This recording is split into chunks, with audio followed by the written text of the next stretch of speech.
On va voir aujourd'hui comment connecter nos outils et quels sont les outils les plus magiques en termes de connexion. Et bien sûr, on va se baser sur Claude. Je ne suis pas sponsorisé par Claude. Parfois, on me demande, des clients me demandent, est-ce que, Julien, tu touches des revenus de Claude? Pas du tout. Ils se fichent de moi. Je vous le dis très clairement. Ils n'ont aucune espèce d'importance à mon égard. Donc, non, c'est purement gratuit. C'est parce que j'estime qu'aujourd'hui, c'est le meilleur sur le marché. Et donc, en fait, Claude, vous le voyez ici, on a des espaces, Cowork, Claude Code, Claude Chat, très bien. Et on a nos petits connecteurs. Donc là, on va pouvoir voir qu'on a les compétences, les automatisations, les skills, très bien. Mais on a également les connecteurs. Et les connecteurs, vous allez voir que moi, j'ai tout un tas de connecteurs qui sont très pratiques pour créer des automatisations, des chaînes. Je vais lui dire, par exemple, dès que j'ai un nouveau client, hop, tu vas l'ajouter directement dans mon CRM, l'endroit où j'ai tous mes clients. Hop, dès que je reçois un nouveau mail, tu vas pouvoir regarder le mail et répondre sur mon Gmail. Ça, c'est très très puissant. Donc aujourd'hui, quels sont moi les connecteurs que j'adore et que j'utilise au quotidien? On va revenir ici sur le web. HubSpot, c'est mon CRM. Donc je vais pas forcément l'ouvrir parce que si je l'ouvre, vous allez voir tous mes clients, mais c'est une liste où j'ai tous mes clients, j'ai mes deals en cours. C'est-à-dire, je sais qu'une personne veut une formation, j'attends qu'elle paye le devis et ensuite, ma tâche va avancer, mon deal, ma transaction va avancer et puis la tâche va se mettre à jour. Donc ça, c'est génial. Ça me permet de suivre mes clients, de suivre un petit peu ce que je propose. Est-ce que le devis il a été payé, pas payé, pourquoi il a été pas payé? Et puis j'ai des tâches. Julien, tu dois relancer telle ou telle personne. Et puis là, il faut que tu prépares la formation pour les experts comptables. Donc voilà, ça c'est mon HubSpot. Et on a également ma boîte de réception, donc je ne vais peut-être pas rentrer dans les détails, mais vous voyez que ma boîte de réception, je pourrais utiliser Claude parce que directement depuis mon interface de Claude, vous voyez ici, j'ai Gmail. Donc par exemple, je dirais bonjour Claude, je souhaite que tu envoies un message à Vincent, tu lui dis que je suis ravi, qu'on a rendez-vous dans 15 minutes, demande-lui juste qu'il m'envoie le bilan de son année pour que je puisse l'étudier et voir ce qu'on peut faire avec l'intelligence artificielle. Regardez, je lui demande de répondre à un mail. Là, il va sûrement me demander est-ce que tu as l'adresse mail de Vincent. Mais il va ensuite, voilà, c'est quel canal, email, SMS, LinkedIn. Bonjour, c'est un mail. Et le mail de Vincent, voilà, il me l'a fait. J'ai pas besoin d'aller plus loin. Il m'a fait l'email. Alors, je pourrais donner l'adresse mail et je pourrais l'envoyer. En fait, quand je clique sur envoyer, hop, il ouvre mon Gmail et puis j'ai juste à ajouter l'adresse email et à l'envoyer. Donc ça c'est génial parce qu'on a un outil, une seule interface et depuis cette interface je vais pouvoir agir sur mes mails. On a également Outlook, c'est-à-dire qu'aujourd'hui si on voulait utiliser Outlook directement, Claude pardon, directement dans Outlook, on a cette petite page là qui s'ouvre. Et c'est génial parce qu'on a accès, alors là il a un petit peu bugué mais voilà, on a la petite page de droite et ça permet de l'utiliser. Vous voyez par exemple, là j'avais fait une requête, on peut l'ouvrir et en fait ça va mettre tout de suite en réponse à ce mail. Donc ça c'est génial. Je l'ai connecté également avec Notebook LM. Alors ça je vous en parlerai parce qu'il n'existe pas vraiment un connecteur. C'est moi qui ai créé, c'est ce qu'on fait avec les boîtes. On configure ces applications, on leur permet de de se parler les unes entre elles, mais vous ne pouvez pas le faire aussi facilement que ça.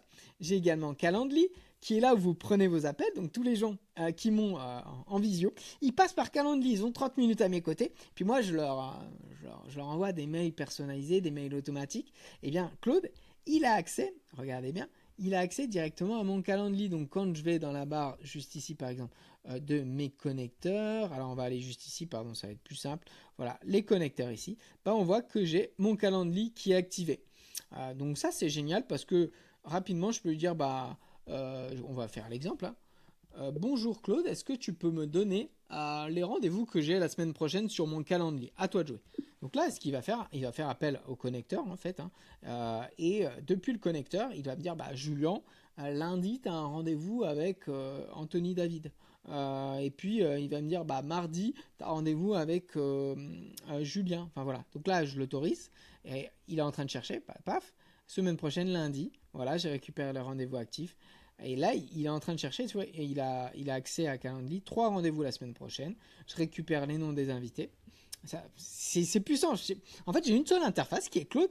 Et depuis mon interface, et je vais pouvoir croiser des données. Par exemple, si j'ai un mail de Anthony Davis, je vais dire regarde mon calendrier, regarde ce qu'il m'a dit par mail et fais une réponse en fonction de ces données croisées, quoi. Voilà, donc je ne vais pas vous montrer tout ce qu'il m'a dit, mais vous comprenez rapidement qu'on a accès à différents outils.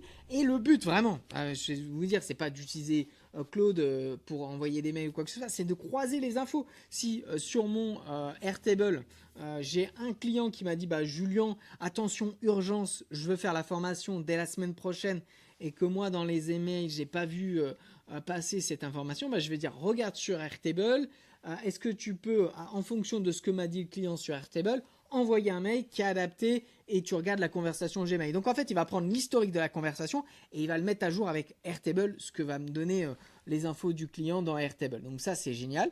Il a intégré également dans Excel.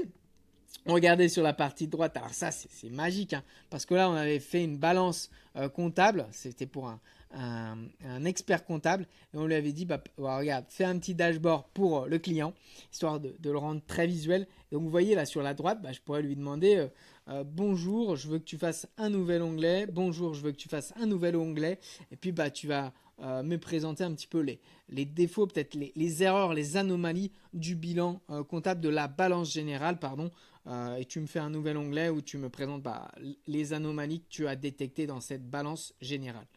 Donc là, je vais le lancer directement. Vous allez voir qu'en fait, il va me créer carrément un onglet. Et derrière, il y a des formules. C'est pas simplement vous dire, il crée des graphiques comme ça, des visuels. Non, non. Vous avez la formule qui est issue de la balance générale que vous voyez à l'écran. Donc on va le laisser travailler. Vous voyez là, le dernier onglet, c'est le dashboard client. Vous le voyez ici. Il va nous créer un nouvel onglet. Il est également disponible dans PowerPoint. Donc ça, c'est magique parce que moi, dans PowerPoint, je vais lui dire par exemple, je vais ouvrir l'exemple en direct. Bonjour Claude, je veux que tu reprennes la charte graphique des précédentes slides. Tu me fais une slide 11, je suis en démo live. Et puis tu souhaites à tout le monde une bonne semaine, qu'ils aient du soleil et la santé avant tout. Voilà, tu fais une dernière slide en slide 11 où tu présentes tout ça. Voilà, très concis, très clair, à toi de jouer. Donc je peux même utiliser Claude à travers PowerPoint. Tout ça, nous on le voit en formation. On vous rend un petit peu galactique, on vous rend surpuissant. Parce que on voit de plus en plus de gens qui sont en train de se former. Et ils vont très loin dans leurs usages. Aujourd'hui, vous pouvez aller jusqu'à coder des sites internet. Et je le sais, j'arrête pas de vous rabâcher ça. Mais le site de FrenchBot, c'est une invention de Claude Code, quoi. C'est ni plus ni moins que moi qui dialogue avec Claude Code. Je ne sais pas écrire une ligne de code. Pourtant, je l'ai fait. Alors, il faut faire attention parce qu'il peut y avoir des failles de sécurité. Donc, il faut le faire correctement. Attention à ce que vous faites sur Claude Code parce que ça peut être dramatique. Mais vous pouvez le faire avec une formation. On a également des audits d'entreprise. On passe derrière vos écrans. On vous dit, regardez, les outils existants, c'est ceux-là.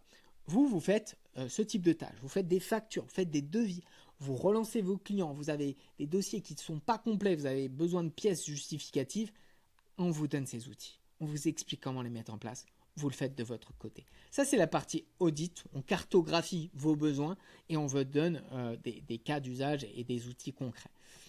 Et puis il y a ces formations, le 22 juillet, le 17 juin. Vous avez juste à commenter formation et vous aurez 30 minutes à mes côtés. Donc regardez un petit peu où est-ce qu'il en est. Alors là, il est en train de créer justement le dernier onglet.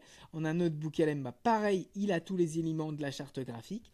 Il crée la slide 11. Est-ce qu'il l'a encore créé? Pas encore. J'adore, ça va très vite. Alors justement, il est en train de nous créer la slide. Bonne semaine à tous. En attendant qu'il finisse cette petite slide et qu'il vous envoie un petit peu de bonheur, là, du love, on va revenir ici, on va mettre nouveau chat, ici, voilà, nouveau chat. Et je vais vous montrer comment connecter tous vos outils.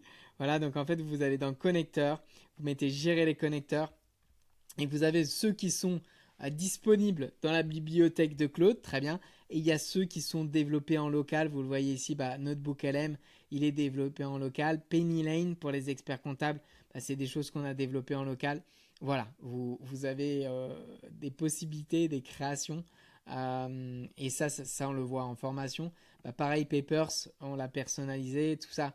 Tout ça, c'est un peu des éléments que nous, on met, des data gouv, etc.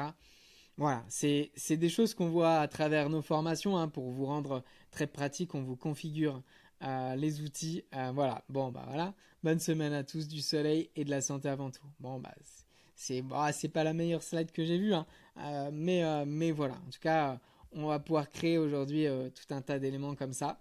Donc, c'est génial. On va voir un petit peu sur notre balance comptable ici. Bah, regardez, regardez sur la balance comptable, et ben, il nous a détecté les anomalies. Alors, qu'est-ce qu'il y a? Voilà, et même les hypothèses d'erreur. Même un port a été passé 2 fois. Ok. Donc, sur la balance générale, il y a 2 fois le même montant. Ok. Bah voilà, et il nous met un critère d'importance, quoi. Haute importance, attention, là, sur la balance générale, qui sont les débits et les crédits d'une entreprise. Bah là, il y a quand même des grosses incohérences. Faites gaffe, vous allez vous faire attraper par la patte patrouille. Voilà. Merci à tous de suivre ces vidéos et puis passez à l'action parce que ça va très vite. Enfin, d'ici 6 à 8 mois, ce code de triche, tout le monde l'aura et ça va être difficile de sortir de la mêlée. Voilà, je vous souhaite à tous une très bonne journée et je vous dis à très vite.